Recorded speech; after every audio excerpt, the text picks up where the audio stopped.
Mag-enjoy ka sa mga kalye, nanay. Iyan ang mga malupit na salitang binitiwan ng isang milyonaryo bago itapon ang kanyang ina palabas ng bahay sa kanyang kaarawan. Ngunit ilang araw lang ang lumipas, isang nakakagulat na tuklas ang ginawa niya. Dahan-dahang nagising ang bayan ng Oakville habang ang araw ng umaga ay nagbigay ng gintong kulay sa mga bubong na nagbigay ng maiinit na liwanag sa mga tahimik na kalye. Ang mga ibon ay mahina ang pag-awit at ang banayad na hangin ay nagdadala ng pangako ng bagong araw. Sa Granding Perez Mansion na nakatayo sa burol at tanaw ang buong bayan, ang umagang ito ay may espesyal na kahulugan. Ngayon, ang ika-75 kaarawan ni Marina Perez, ang minamahal na matriarka ng pamilya. Nagising si Marina na may kasamang excitement, isang malambot ng ngiti ang sumik sa kanyang labi. Ang kanyang mga mata ay kumikislap ng pananabik na nagpapakita ng kabataang enerhiya na dala pa rin niya sa kabila ng paglipas ng panahon. Sa isang elegansya na hindi alintana ang kanyang edad, siya ay gumalaw ng maayos. Ang kanyang pilig na piligang pilak na buhok ay kumakatawan sa isang mukha na puno ng mga marka ng isang buhay na puno ng pag-ibig at kabutihan. Pinili niya ang kanyang pinakamagandang damit, isang pastel na asul na kasuotan na umaakma sa kanyang mga mata. At sa pagkakataong ito, naglagay siya ng kaunting makeup. Isang bihirang pagpapasaya sa sarili, ngunit espesyal ang araw na ito. Habang tinitingnan ng salamin, ang mga alaala ng mga nakaraang kaarawan ay bumalik sa kanyang isipan, mga selebrasyon na puno ng tawa, pag-ibig at init ng pamilya. Magiging maganda ang araw na ito, ang kanyang pinapayapa sa sarili habang isinasabit ang perlas na kwintas na ibinigay sa kanya ng yumaong asawa. Sigurado siyang may plano ang kanyang anak na si Rolando. Si Rolando, ang kanyang nag-iisang anak, ay ang pinagmumulan ng kanyang pride. Sa edad na 45, naging isa siya sa mga pinakamatagumpay na negosyante sa rehiyon at pinapalago ang Perez Enterprises sa tuktok ng industriya ng konstruksyon. Ang kanyang imperyo ay umabot sa malalayong lugar, isang patunay ng kanyang walang humpay na ambisyon. Madalas naramdaman ni Marina ang sarili niyang hati sa paghanga sa mga tagumpay ng anak at ang pangungulila sa batang si Rolando na minsang tumakbo sa mga pasilyo. Ang kanyang tawa ay umaabot sa bawat sulok ng mansyon. Bumaba siya sa malaking hagdang-hagdang, ang kanyang puso ay puno ng mga inaasahan. Ang mansyon ay isang obra ng kaluhuran, mataas na mga kisame, kumikislap na kristal na chandeliers at mga antigong kasangkapan. Bawat piraso ay tahimik na saksi sa kasaysayan ng kanilang pamilya. Bawat kwarto ay may alaala, isang kwento na nakaukit sa mga pader. Ngunit nang pumasok siya sa dining room, huminto siya ng bigla. Ang malaking oak na mesa na karaniwang pinalamutian ng eleganteng lino at pinakamagandang mga tsina sa mga espesyal na okasyon ay malamig at walang laman. Walang mga bulaklak, walang mga card, walang tanda ng selebrasyon. Ang kawalan ng anumang makulay na dekorasyon ay nagdulot ng bigat sa kanyang dibdib. Siguro may sorpresa sila, ang naisip niya, patuloy na umaasa. Pumunta siya sa kusina, inaasahan niyang makikita ang mga tauhan na abala sa paghahanda ng isang salusalo para sa kaarawan. Ngunit ang kwarto ay tahimik at tila walang buhay. Ang tanging tunog na naririnig ay ang mahinang pag-ugong ng refrigerator. Walang amoy ng bagong lutong panaderya, walang ingay ng mga kaldereta, walang mga boses na nag-uusap tungkol sa menu para sa espesyal na araw. Sumikip ang puso ni Marina, ngunit hindi siya nagpadala sa pagkabigo. Siguro gusto ni Rolando na magtanghalian kami sa labas, ang naisip niya, kaya't nagtungo siya sa study ng anak. Paglapit niya, narinig niyang may mga boses mula sa bahagyang nakabukas na pinto. Huminto siya ng saglit nang marinig ang kanyang pangalan. Hindi ko magets kung bakit inaasahan ng nanay mo na itigil namin lahat para sa kaarawan niya. Ang boses ni Rachel ay malamig at matalim. Rolando, may mahalagang tanghalian tayo sa mga investors ngayon. Napakahalaga ng proyekto na ito. Alam ko, napabuntong hininga si Rolando, ang tono ay puno ng pagod. Pero ika-75 kaarawan niya, siguro pwede bang Ang ininterrupt siya ni Rachel. Mag-risk ng milyon para lang sa birthday cake at mga kandila. Hindi na siya bata, Rolando. Kailangan niyang ma-realize na hindi umiikot ang mundo sa kanya. Nararamdaman ni Marina ang matinding sakit sa dibdib. Parang ang mga salitang iyon ay tumama sa kanya ng pisikal. Ngunit ang pinakanagpasakit sa kanya ay hindi ang malamig na tono ni Rachel. Ito ay ang katahimikan ni Rolando. Hindi siya ipinagtanggol. Pinipilit na maging kalmado, kumatok siya ng mahinay bago pumasok sa loob. Nagkibit balikat si Rolando at Rachel na parang mga batang nahuling hindi maganda ang ugali. Magandang umaga, bati ni Marina pilit ng umiti. Nais ko sanang itanong kung may plano kayo ngayong araw? Iwas ang mga mata ni Rolando sa kanya, parang abala sa mga papel sa kanyang mesa. Si Rachel na ang sumagot, ang boses ay tila matamis, ngunit hindi totoo. O Marina dear, magandang umaga, pasensya na, ngunit puno ang schedule namin ngayong araw. May isang mahalagang tanghalian kasama ang mga investors na hindi pwedeng ipagpaliban. Dahan-dahang tumango si Marina, ang sakit sa kanyang puso ay lalong tumindi. Naiintindihan ko ang bulong niya. Inisip ko lang, dahil kaarawan ko nga. Sa unang pagkakataon sa umagang iyon, iniangat ni Rolando ang mga mata upang matapat ang kanyang mga mata sa kanya. Sa isang saglit, parang may kumislap, pagkamuhi siguro o maaaring pagsisisi. Ngunit mabilis itong nawala at napalitan ng usual niyang maligamgam na ekspresyon.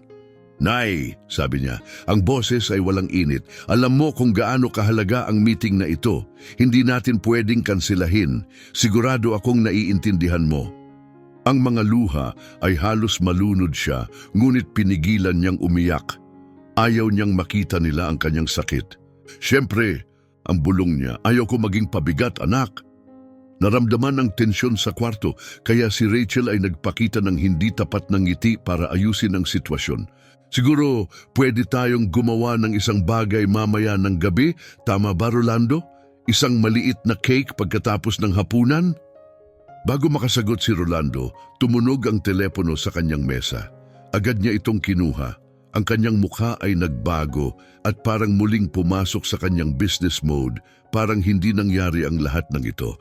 Nakatayo si Marina doon ng sandali, pinapanood ang kanyang anak, pakiramdam ay mas hindi siya nakikita kaysa kailanman.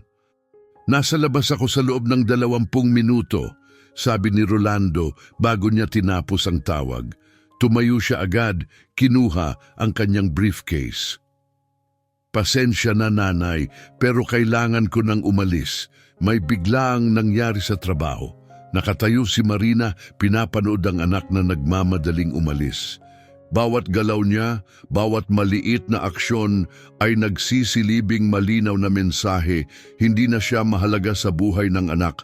Ang batang minsang tumakbo patungo sa kanyang mga bisig para maghanap ng aliw ay ngayon ay halos hindi na tumingin sa kanya. Sa sandaling iyon, may isang bagay sa kanya ang nabasag.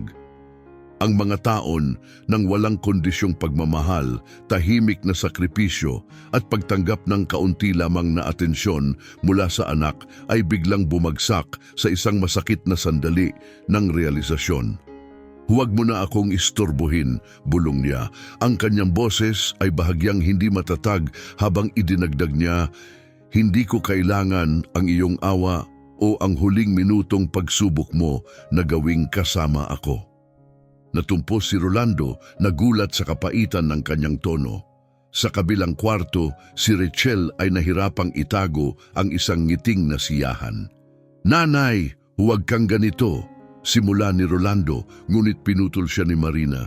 Ganitong isang abala, isang sagabal sa iyong perpektong buhay? Ang mga salita ay dumaloy na parang isang baha na hindi na kayang pigilan. Sa mga taon, sinikap kong hindi maging sagabal, na gawing maliit ang sarili ko, na iwasang maging pabigat. Pinanood kita habang unti-unting umiwas, habang ang tagumpay at pera ay nagbago sa iyo. Ngunit hindi ko na ito gagawin, tunay na nagulat si Rolando. Nanay, sobra ka naman. Alam mo namang mahal kita, pero may mga obligasyon ako. May negosyo akong pinapatakbo. At ano ako, Rolando? Isang luma at walang silbing kasangkapan na hindi mo alam kung saan ilalagay. Itinaas ni Marina ang kanyang mga balikat, ang dating maliit at mahina niyang katawan ngayon ay nagdadala ng bigat ng lahat ng kanyang pagkadismaya. Siguro oras na para ako ay umalis, para tumigil na maging isang hindi ka nais-nais na presensya sa buhay mo at sa bahay na ito. Si Rachel, na kanina ay nagmamasid ng may kasiyahan, ay nagdesisyong makialam. Marina dear, dramahan mo na naman. Wala namang nagsabi na pabigat ka. Ang kanyang pagtatangka na magbigay ng kaaliwan ay lalo lamang nagpatindi sa galit ni Marina. Ikaw, sabi ni Marina, tinutok ang matalim na mga mata kay Rachel, huwag mong gawing dear ako. Nakita ko ang mga tingin na binibigay mo sa akin, narinig ko ang mga bulungan kapag akala mo hindi ako nakikinig. Akala mo hindi ko napapansin, pero napapansin ko. Nawalan ng maskarang politeness si Rachel at ipinakita ang isang bahid ng tunay na pagkamuhi. Anong masama kung napansin ko? Sagot niya ng malamig. Ito ang bahay ko, ang buhay ko. Ikaw ay isang alaala ng nakaraan ni Rolando, isang nakaraan na nilisan na niya. Nakatayo si Rolando, naguguluhan. Sa pagitan ng asawa at ina, ang kanyang tingin ay pabaling-baling, parang siya'y nanonood ng isang matinding pagtatalo na wala siyang kinalaman. Tama na, sigaw niya sa huli, ang boses ay magaspang. Tama na kayong dalawa. Pinaglaruan niya ang kanyang buhok, isang ugali mula sa kanyang kabataan na agad nakilala ni Marina. Nanay, hindi ka pwedeng umalis, bahay mo ito.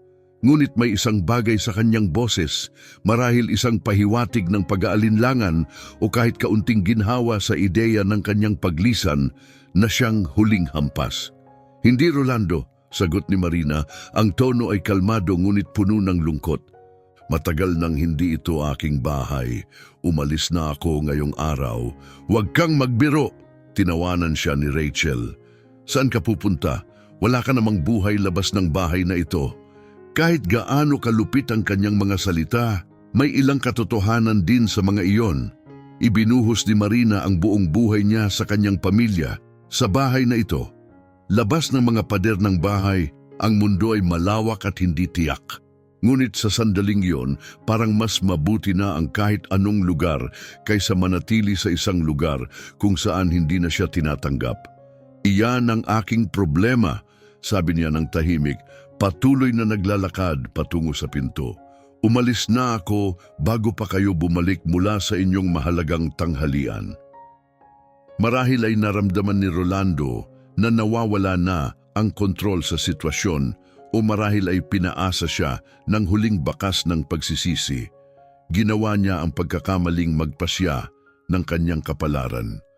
Nanay, sandali! Tawag niya, hinawakan ng braso ni Marina ng medyo malupit. Hindi ka pwedeng umalis ng ganito.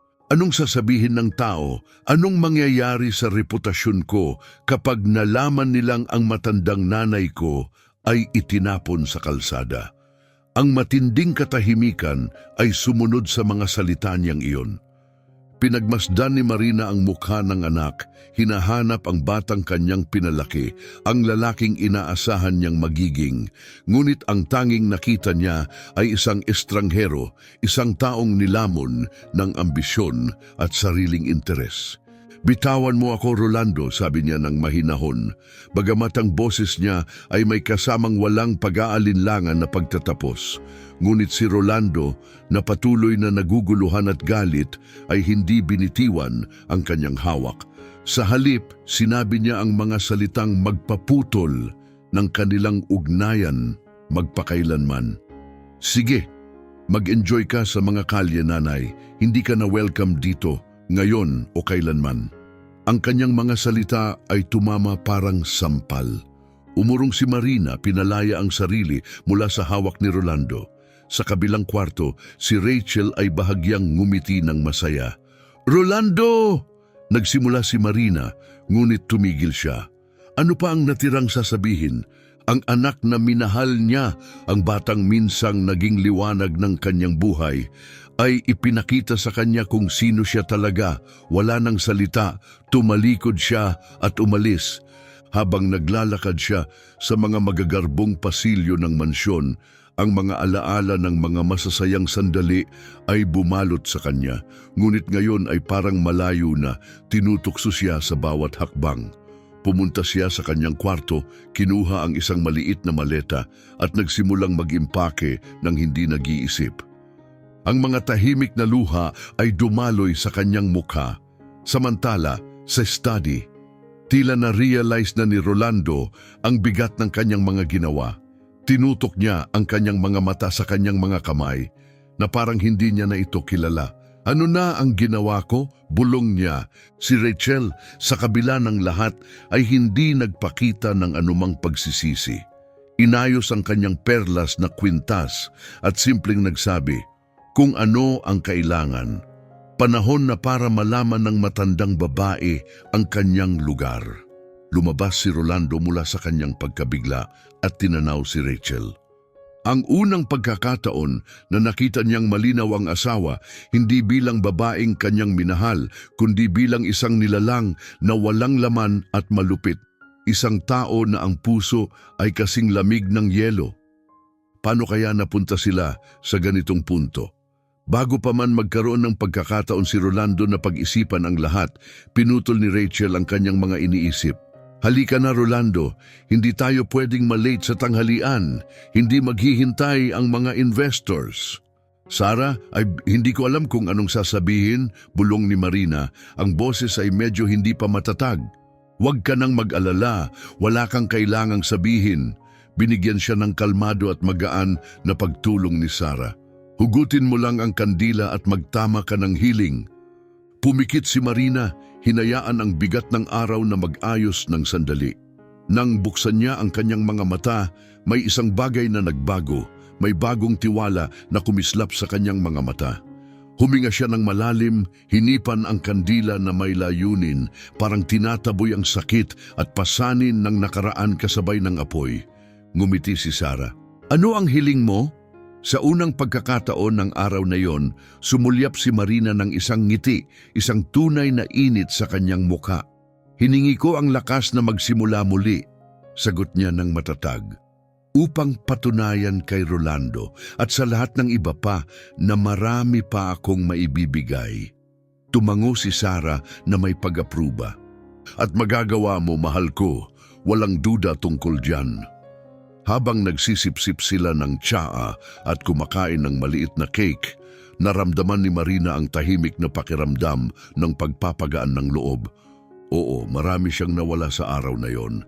Ngunit sa kapalit nito, nakakuha siya ng isang bagay na mas mahalaga, ang kalayaan na muling kunin ang kanyang buhay nang walang bigat ng mga inaasahan ng ibang tao na nagpipigil sa kanya. Ang hindi niya alam ay ang simpleng hiling na ito ay magpapasimula ng isang serye ng mga pangyayari na magpapabago sa pundasyon ng lahat ng iniwan niya. Ang paglalakbay na siya ay magsisimula ay puno ng mga hindi inaasahang pagbaluktot, mga mapait na pagtataksil at mga lihim na lubos na itinatago na walang nagsimula upang alamin hanggang ngayon. Samantala, sa kabilang bahagi ng bayan sa isang mamahaling restaurant, si Rolando ay nakaupo sa isang makintab na dining table na papalibutan ng mga makapangyarihang investors. Ang pag-uusap ay umuugong sa paligid niya, ngunit ang mga salita nila ay parang naging hindi maliwanag na ingay. Patuloy na bumabalik ang kanyang isipan sa umaga, inuulit ang itsura ng kanyang ina bago siya umalis sa kanyang buhay. Napansin ni Rachel na nakaupo sa tabi niya ang kanyang kawalan ng focus at marahang tinapik siya sa braso. "Rolando, mag-focus ka," bulong niya. Iniingatan ang ngiti niyang maayos. "Ito na ang pagkakataon ng buhay mo." Nagbigay si Rolando ng mekanikal na pagtango, pinipilit na makisali sa pag-uusap. Ngunit sa ilalim ng lahat ng iyon, isang boses ang patuloy na bumubulong, isang boses na pinipilit niyang baliwalain. "Ano na ang nagawa ko? Walang sino man sa kanilang mesa ang makakaalam na ang tila isang karaniwang business lunch na ito ay magiging simula ng isang bagyong puno ng mga revelasyon. Mga lihim na matagal nang inilibing, mga katotohanan na susubok sa mga hangganan ng pagmamahal, katapatan at pagtataksil." Habang ang araw ay bumababa sa horizon ng Oakville, ang mga piraso ng kapalaran ay nagsimulang magbago ng lugar. Nagsimula na ang laro at wala sa kanila ang nakakaalam kung gaano kataas ang mga taya. Sa mga araw na sumunod sa dramatikong pag-alis ni Marina mula sa Perez Estate, nagkaroon ng dalawang magkaibang landas ang buhay. Para kay Marina, ang mga araw na yon ay puno ng tahimik na mga sandali ng pagpapagaling. Sa mainit at malugod na bahay ni Sarah, natagpuan niya ang aliw at isang bagong layunin. Ang mga peklat ng pagtataksil ni Rolando ay masakit pa rin, ngunit hindi na sila ang nagdidikta sa kanya. Nagsimula siyang makita ang isang hinaharap na lampas sa mga pader ng mansyon na iyon. Isang hinaharap kung saan maaari niyang mabuhay para sa kanyang sarili. Samantala, sa Perez Estate, ang kaguluhan ay naglalagablab sa ilalim ng ibabaw. Si Rolando, na pinipighati ng pagkakasala at pagkabahala, ay inilaan ang kanyang sarili sa trabaho ng walang tigil. Nagpapagod siya sa mga mahahabang oras sa opisina, iniiwasan ang malamlam na katahimikan ng mansyon na dati ay tahanan. Bawat gabi, habang gising siya, ang multo ng ekspresyon ng kanyang ina ay sumusunod sa kanya.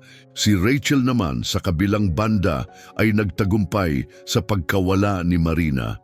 Nagdaos siya ng magarbong mga salo-salo, nag-ayos ng mga kwarto para tanggalin ang bawat bakas ng presensya ng biyen ng babae at naglakad-lakad sa bayan na may pakiramdam ng tagumpay.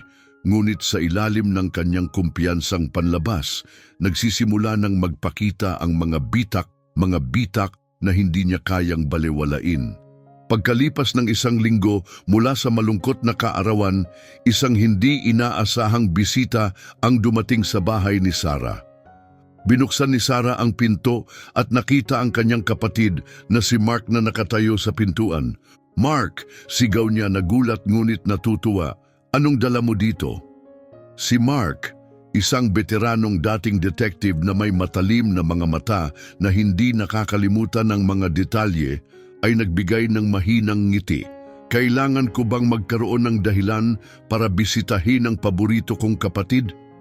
Tumawa si Sarah, ngunit nawala ang magaan na pakiramdam nang makita niya ang seryosong tingin ni Mark. "Narinig mo na, hindi ba?" Tumango si Mark. Mabilis kumalat ang balita sa bayan na ito. "Kamusta siya?" Bago pa man makasagot si Sarah, pumasok na si Marina sa pinto ng kusina. Sa kabila ng lahat, may liwanag sa kanyang mga mata na wala doon dati. Isang tahimik, ngunit hindi matitinag na katatagan. "Mas mabuti ako kaysa sa inaasahan ko," sabi ni Marina, isang maliit ngunit tapat na ngiti ang sumik sa kanyang mukha. Isang biyaya si Sarah. Pinagmasdan siya ni Mark, ang instincts ng kanyang pagiging detective ay nagbabalik. Tiningnan niya ang bawat detalye, ang pagod ngunit determinado niyang balikat, ang paraan ng kanyang paglakad sa kabila ng bigat ng mga nangyari kamakailan. "Masaya akong marinig iyan," sabi ni Mark, ngunit may kasamang ibang tono, isang higit pang kagyat na bagay. Ngunit hindi ako narito para lang sa isang social call. Nagpalitan ng matalim na mga tingin si Marina at Sarah.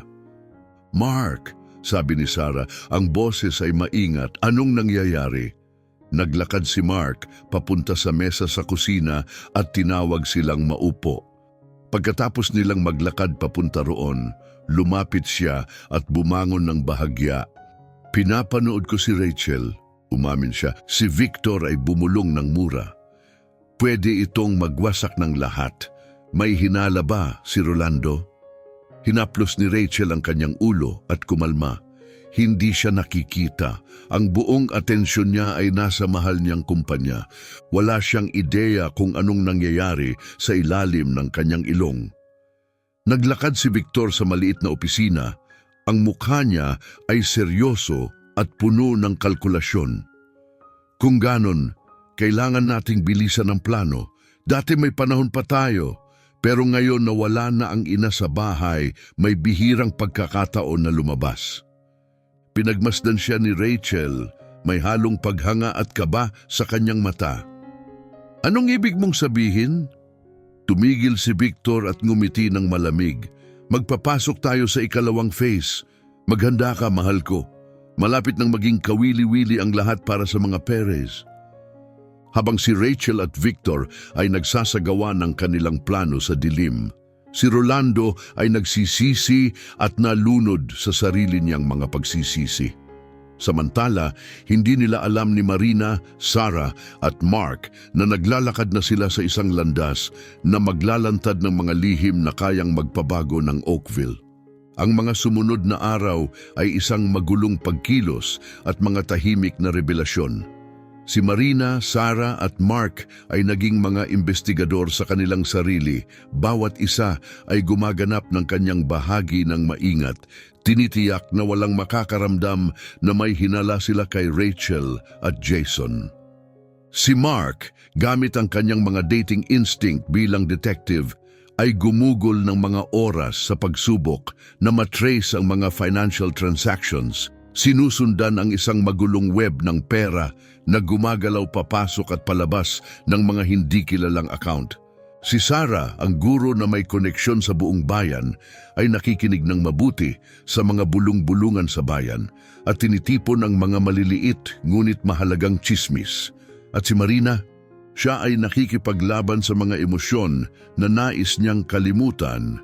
Ang malalim na sakit ng pagtataksil ng anak ay sumasalungat sa hindi matitinag na instinct na protektahan siya, anuman ang halaga nito.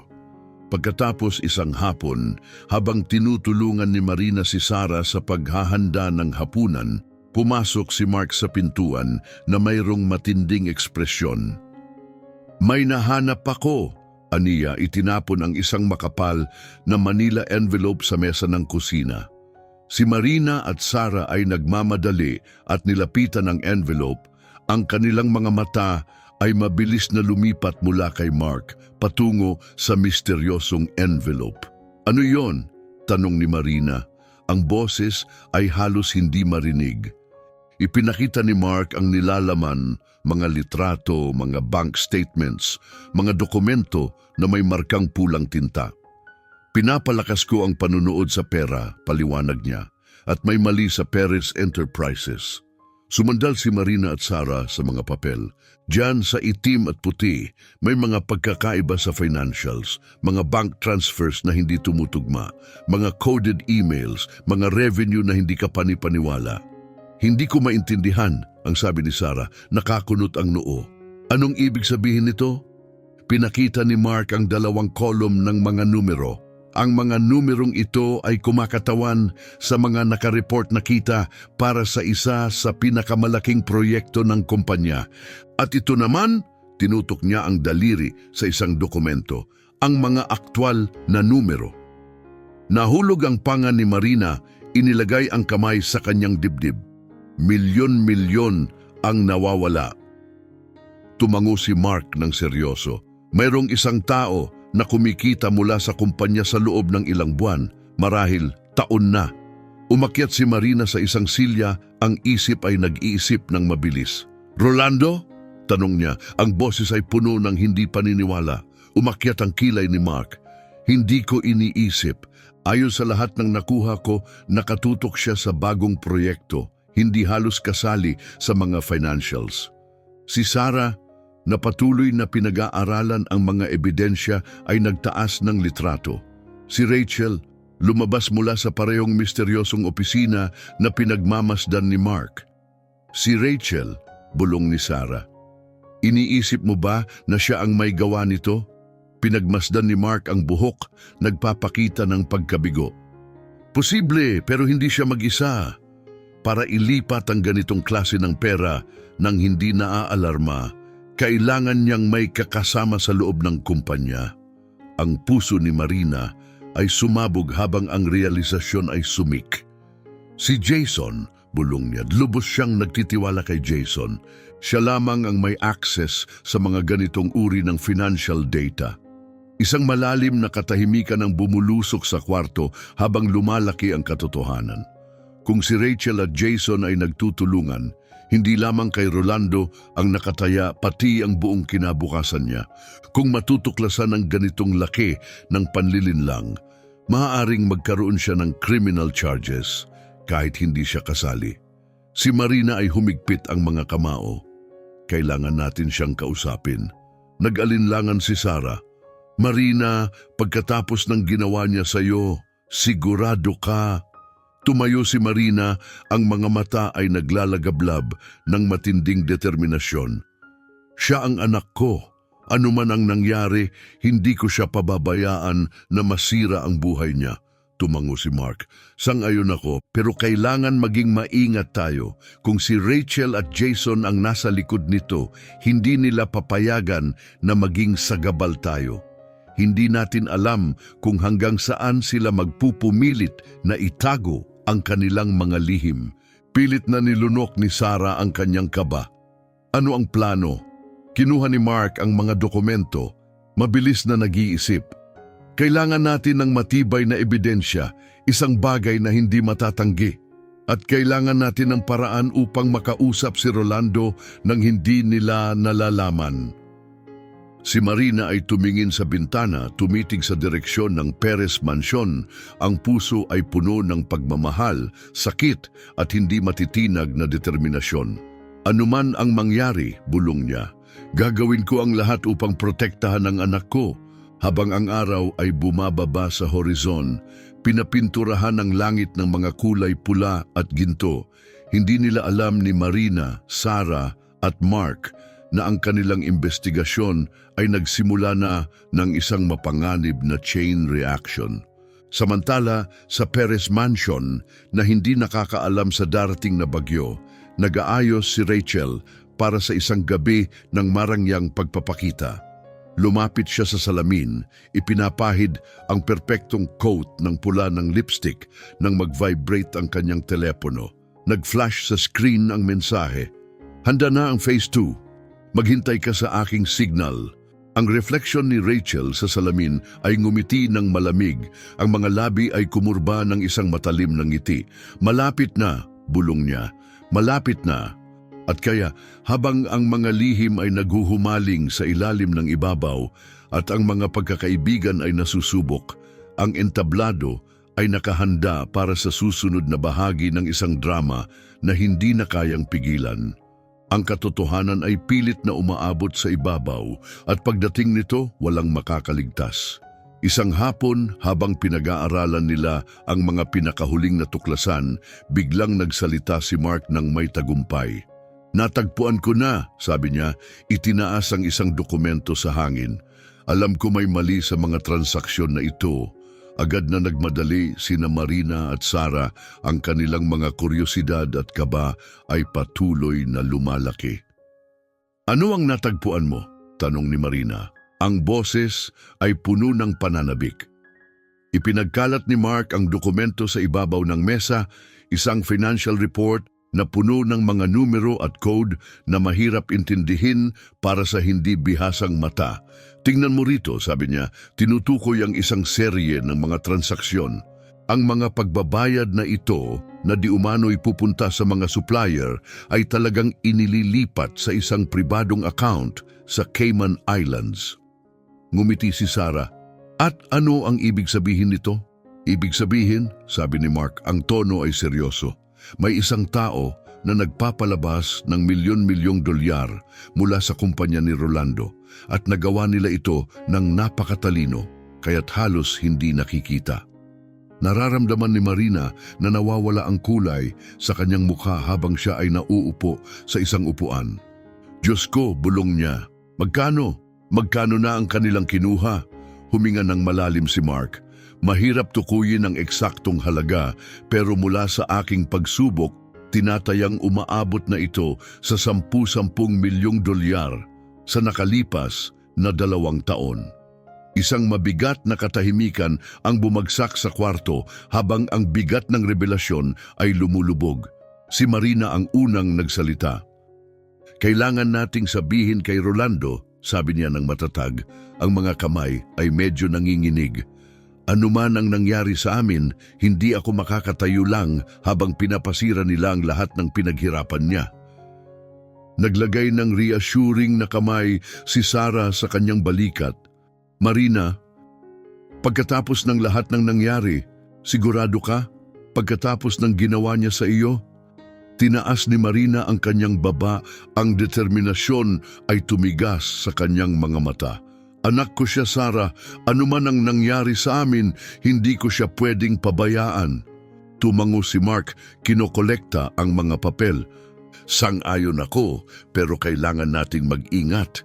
Kung si Rachel at Jason ang nasa likod nito, hindi sila bibitiw ng walang laban. Nag-alinlangan si Sarah. Paano natin siya maaabot nang hindi nila nalalaman? Nag-isip sandali si Mark bago nagsalita si Marina. Si Rolando ay tumatakbo tuwing Linggo ng umaga sa Central Park, isang ugali na hindi niya kailanman binitiwan. Ngumiti si Mark. Perpekto, may 2 araw pa tayo para maghanda at tiyakin na mayroon tayong sapat na ebidensya upang kumbinsihin siya. Samantala sa Perez Mansion, nakaupo si Rolando sa kanyang study, titig na titig sa bundok ng mga dokumento sa kanyang harapan. Hindi umaayon ang mga numero, pero ang pagod ay nagpapalabo ng kanyang focus. Isang mahinang katok ang kumagilap sa kanyang konsentrasyon. Pumasok! Buntong hininga niya, pinapahid ang kanyang mga pagod na mata. Pumasok si Rachel, perpekto tulad ng dati, nakasuot ng isang eleganting cocktail dress. Patuloy ka pa ba sa pagtatrabaho? Tanong niya ng may kaakit-akit na tono, halos hating-gabi na.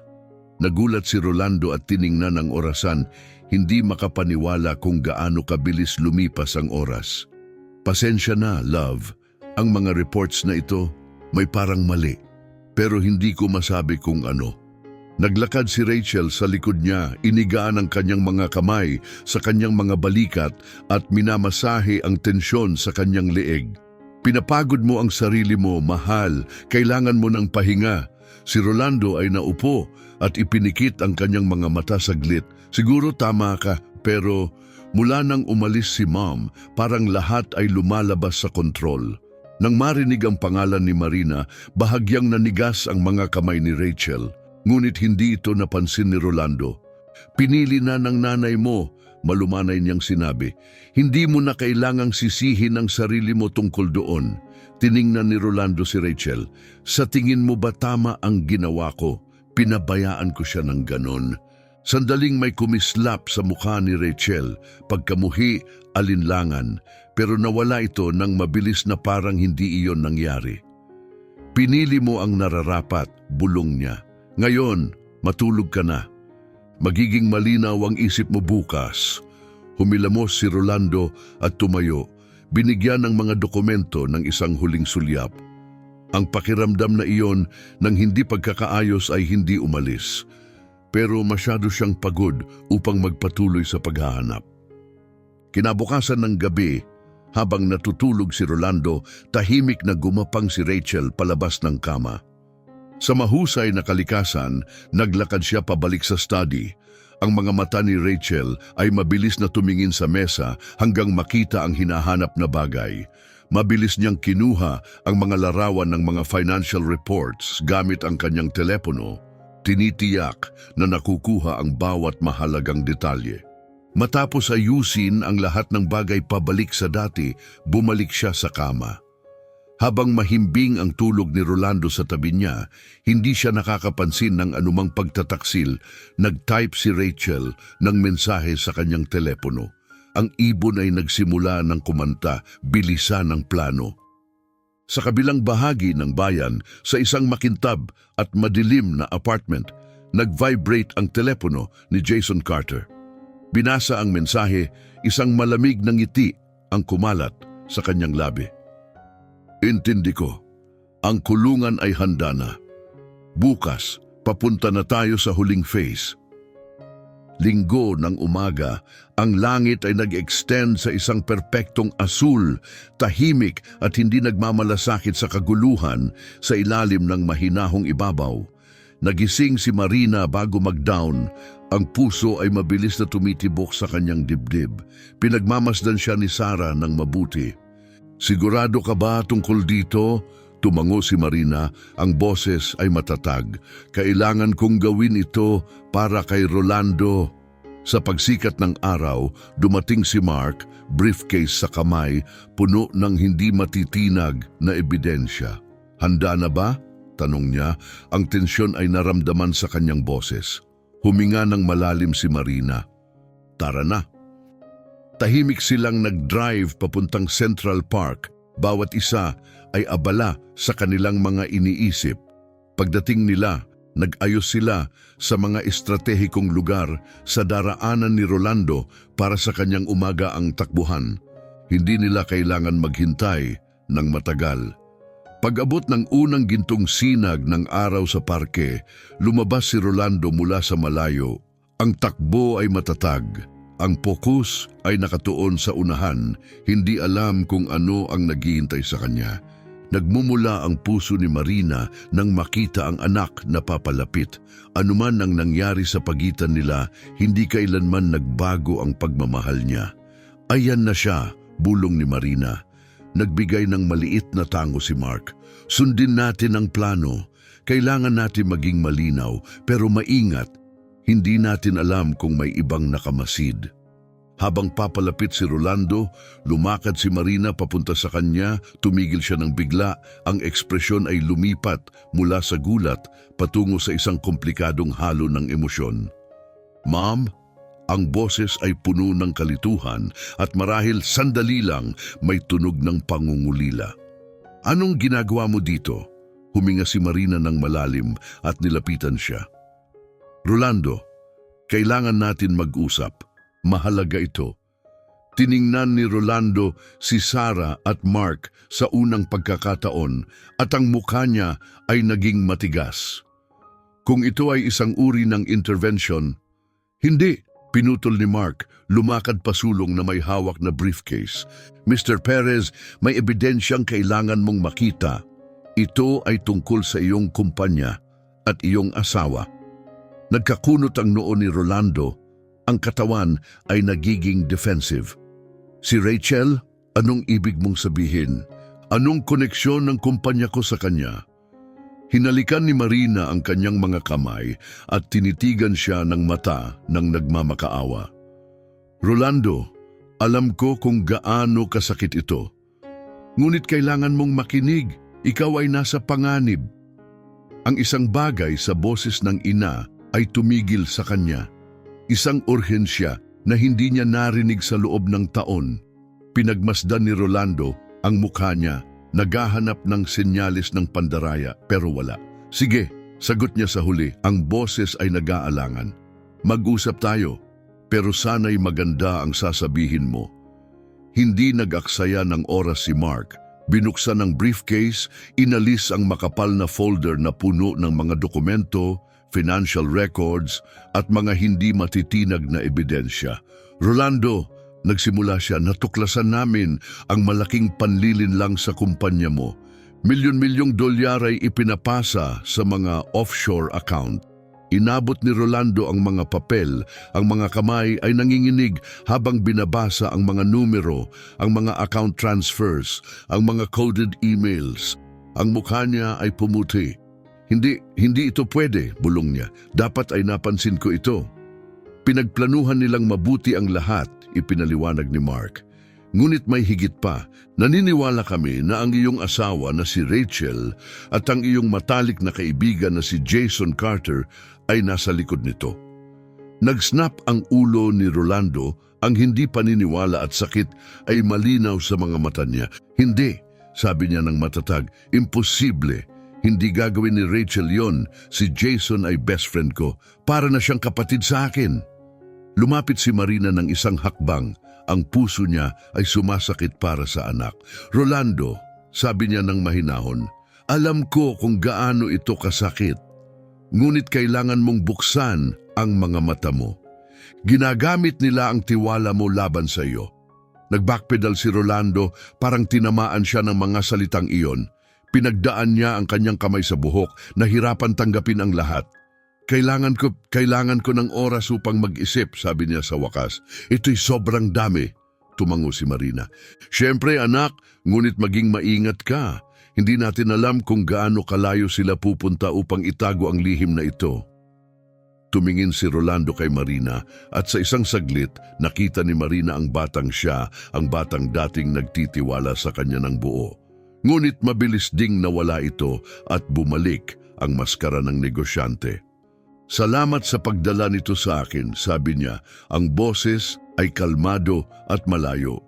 Aalagaan ko na ito.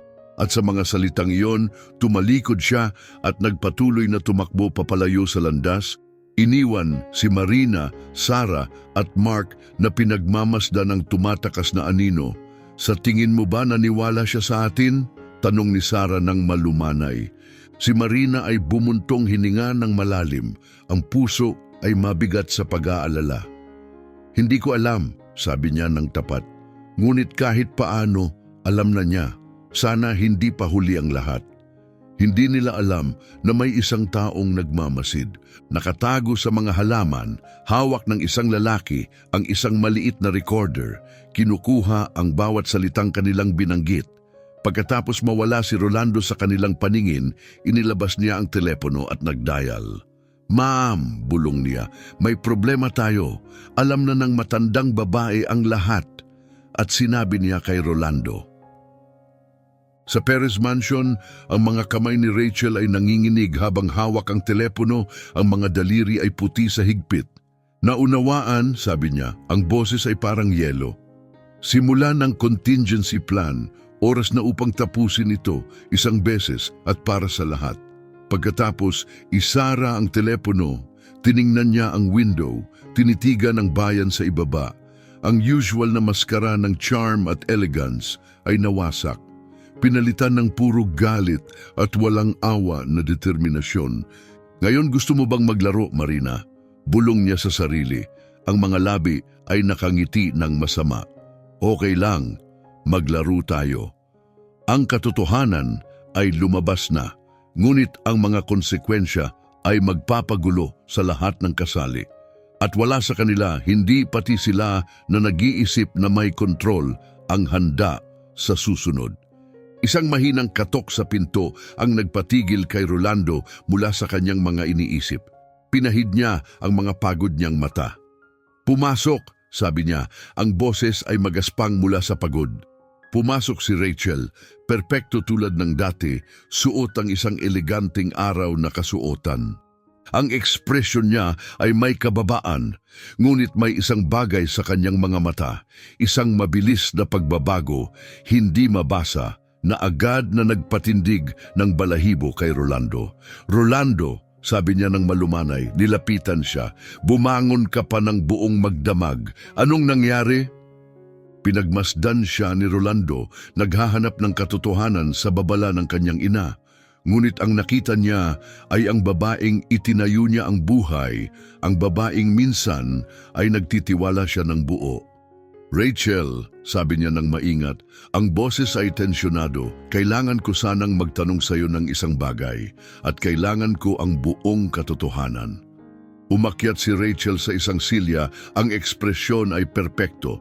Siyempre mahal, alam mo naman na hindi ako nagtatago ng mga lihim sa iyo. Huminga si Rolando ng malalim.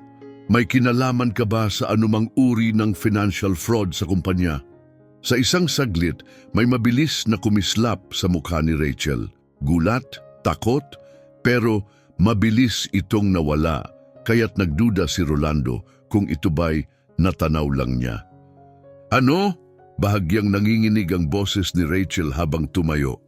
Rolando, paano mo ako matanong ng ganun? Mabilis na pinaikot ni Rolando ang kanyang mga kamay sa buhok, puno ng pagkabigo. Hindi ko alam, pero may mga akusasyon, hindi umaayon ng mga bagay. Ang postura ni Rachel ay tumigas. Akusasyon? Mula kanino?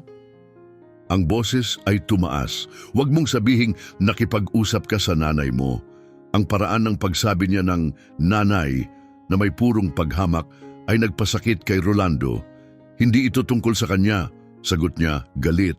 Ito ay tungkol sa milyon-milyong dolyar na nawawala mula sa kumpanya.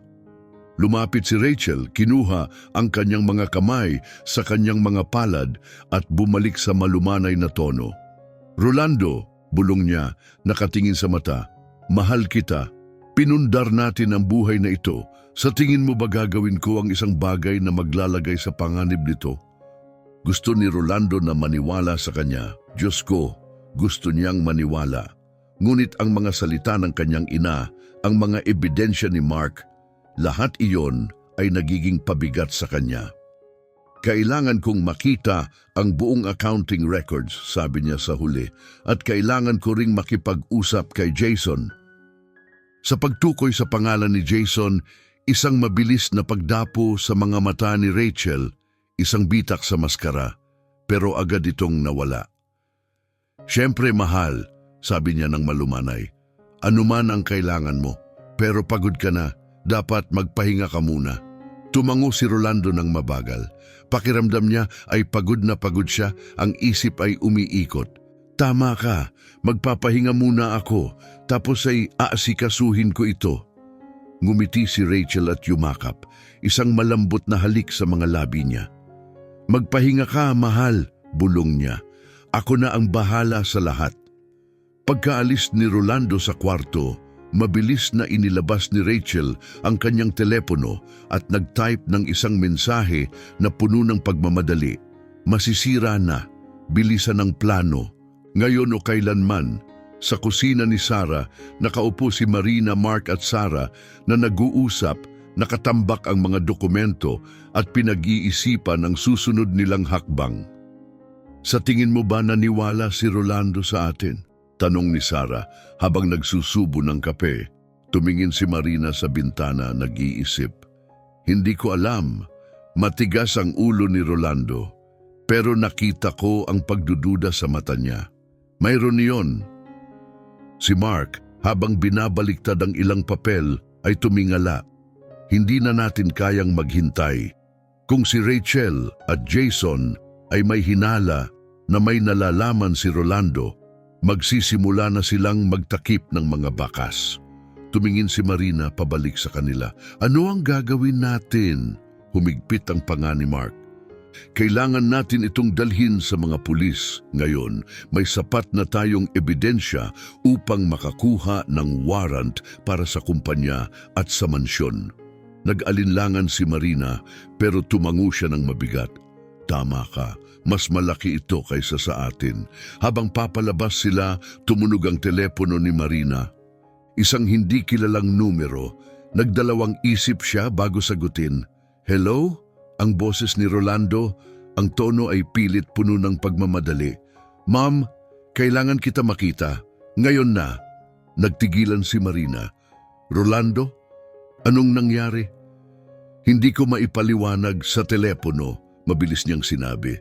Magkita tayo sa lumang warehouse malapit sa docks. Mag-isa ka. Bago makasagot si Marina, pinutol ng linya ang tawag.